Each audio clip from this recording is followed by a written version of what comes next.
Hi and welcome to another grumpy video. So for this video I want to do something a little bit different. I know people do library hauls and this is sort of like that, but a little bit more. As you may have realised, I spend quite a bit of time in the library. I love libraries, they are the last bargain on earth and a godsend to somebody like me who could spend thousands a month on books if it weren't for the availability of free books.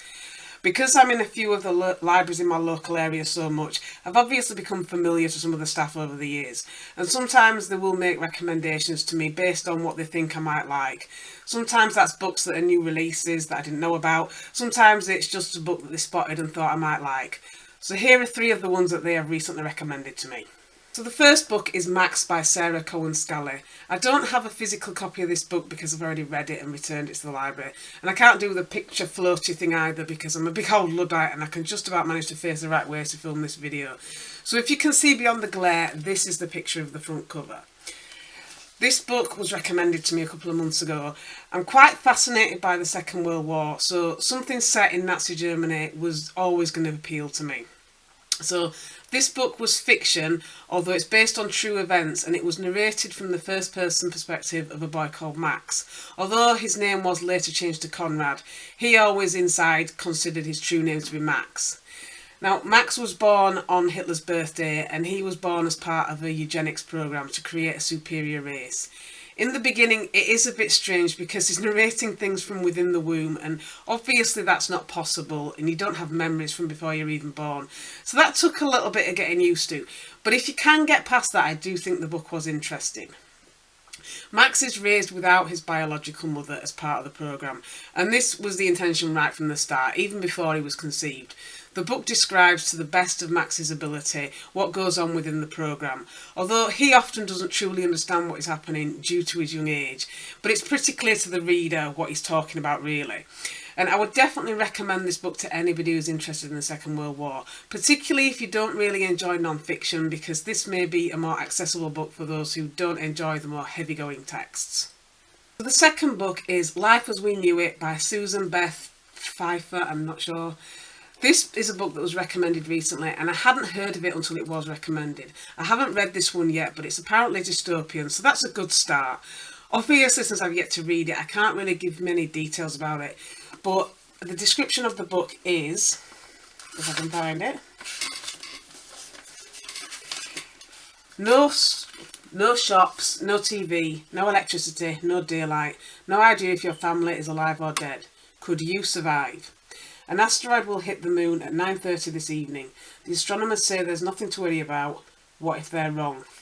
So that sounds quite interesting, and it definitely sounds like the kind of book that I'm going to enjoy. So hopefully when I do read it, it will be one that I really like. The third book is Under the Dome by Stephen King. Now, I didn't know that this book was actually a book. It was adapted into a TV series a while ago, and I didn't actually know until it was recommended that it was also a book or who the author was. And I've never seen the TV series, so I'm going to be going into this book with no preconceptions. And this is one I really debated over. The librarian who recommended this to me said that she tried the TV series but didn't really enjoy it, but she really liked the book so much that she reread it. And it's not a short book, so that's definite praise. But if I'm honest, I've never really got into Stephen King's fiction. I've DNF'd a couple of his books and only made it all the way through one, and I think that one was called Dolores Claiborne.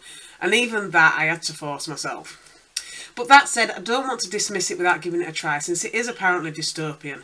So I'm going to give it my best and see if this one is an exception to my usual rule. I hope so. Look how big it is. In a few weeks' time, if you hear that a librarian mysteriously went missing, you know that I didn't enjoy this book and resented the time I wasted trying to read it. And that had absolutely nothing to do with her disappearance. But I'm going to just quickly read the description of the book. So where is it? Under the Dome. It is the story of the small town in Chester's Mill, Maine, which is inexplicably and suddenly sealed off from the rest of the world by an invisible force field. No one can get in and no one can get out. When food, electricity and water run short, the normal rules of society are changed. As a new and more sinister social order develops, Dale Barbara, a young Iraq veteran, teams up with a handful of intrepid citizens to fight against the corruption that is sweeping through the town and try to discover the source of the dome before it's too late. So it definitely has potential because that is usually the kind of book I like. And although it is massive, you've got to bear in mind that normally when I read dystopians, the trilogies, so you probably got about as much as that, but just in 3 separate books. So this is just all combined in one, which is a good thing really, because apparently the book does end at the end and it's not waiting for the next one in the series. So it remains to be seen if I like it, but hopefully I'm optimistic. So of course no visit to the library can go by with me only checking out a couple of books. So while I was there I also picked up a few more that I thought looked interesting. First we have Savage Drift. This is actually the 3rd in the series by, what's her name, Emmy Laybourne, which started with a book called Monument 14. And I haven't read this one yet because I haven't read book 2 and I wanted to read them in order. But I'm still waiting for the second book to become available, although that doesn't seem likely to happen anytime soon, so I might have to give in and order it on Kindle. But I really liked Monument 14. It's a post-apocalyptical book written from the first-person perspective of Dean. His day starts out like any other. He and his brother are on the way to school on the bus, and then hail comes down, and it seems at first like a freak storm, but rapidly gets worse until the driver makes an emergency stop at a shopping centre. This ends up being the home for the children who make it off the bus, but what might have seemed like a temporary solution ends up looking more long term when they realise that something has contaminated the air outside, and this has different effects on you depending on your blood type. So while they are trying to stay alive in the shopping centre, the children face other challenges, like people trying to get into their safe haven who are not necessarily to be trusted, and the fact that they are unable to communicate with the outside world, if there still is an outside world. Book 2 is obviously about what happens when a few of the kids decide to leave and see what's actually out there, but I haven't read it yet, so I don't know any more than that, and this book follows on from whatever happened in books 1 and 2. So the description on the back of the book is, the survivors of Monument 14 have escaped the disaster zone and made it to the safety of Canada. Some of them have been reunited with their families, and now Nico has learned that his lost love Josie, presumed dead, is alive, but only just. Trapped in a prison camp, Josie has given up all hope of rescue. Little does she know that her friends are on the case. Astrid, scared by the government's unusual interest in her pregnancy, along with Dean and Jake, join Nico on his desperate quest to find Josie. Will they get their happy ending?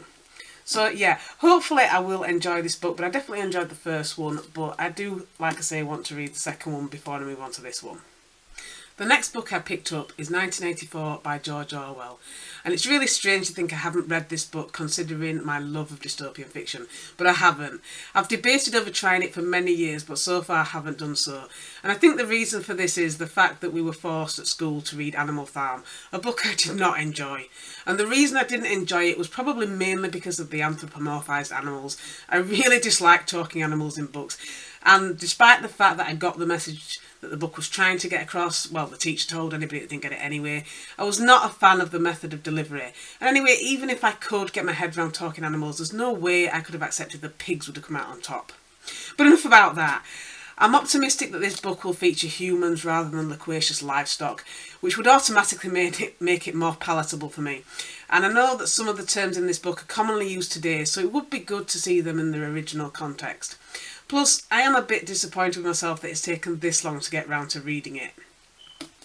The next book I picked up was Lying About Last Summer by Sue Wallman. So this was a bit of an impulse checkout, but it sounded like it could be interesting. And the description is, it's time. Last summer, Sky's sister died in a tragic accident. Now she's looking for an escape from reality. Her parents think that a holiday camp for bereaved teens might help her move on. At first, camp doesn't seem too bad. So bad, sorry. It's really hard to read this because it's pink on blue, I don't know. But when Sky starts receiving texts from someone claiming to be her dead sister, she fears the past is about to surface. So it had a bit of a Pretty Little Liars vibe to me from the back cover. I don't know if it will be like that or not. Obviously, it's a lot shorter, unless this is going to be a massive series, which I don't know yet because I haven't read it. But it did sound interesting enough, and it's quite short, so I thought I'm going to pick it up and give it a try. So the next book I checked out was Dead to You by Lisa McMahon. Now, this book, again, was an impulse checkout. I don't know anything about it other than what I read on the back cover. And the back cover says, Ethan was abducted from outside his house when he was just 7 years old. Now at 16, he has returned to his family. It's a miracle, at first. Then the tension starts to build and his family begins to fall apart all over again. If only Ethan could remember something, anything about his life before, he'd be able to put the pieces back together. But there's something keeping his memory blocked, something unspeakable. Now this reminded me of a film that I watched many years ago, and I think, what was it called? I know my name is Stephen or something, and I think that was based on a true story about someone in America who was abducted when he was young and then escaped when he was a teenager.